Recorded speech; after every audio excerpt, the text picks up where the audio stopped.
4 বছর আগে পিতা ও পুত্রের বয়সের অনুপাত ছিল 9:2। পিতার বর্তমান বয়স 40 বছর হলে পুত্রের বর্তমান বয়স কত?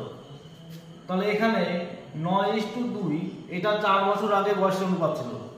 তাহলে পিতার যে বর্তমান বয়স 40 বছর, তাহলে 4 বছর আগে পিতার বয়সটা কত হয়ে যাবে? 36 বছর। তাহলে এখানে দেখো এই 9 ইউনিটের মান হচ্ছে 36। তাহলে এখান থেকে আমরা লিখতে পারি কি 1 ইউনিটের মান কত? 4 9 36, ঠিক আছে।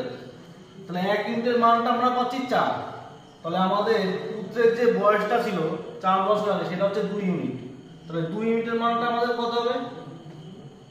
4 গুণ 2, এটা হচ্ছে 8 বছর। এবার এখানে দেখো 8 বছরটা কিন্তু 4 বছর আগের বয়স ছিল, আর আমাদের এখানে চেয়েছে বর্তমান বয়স কত।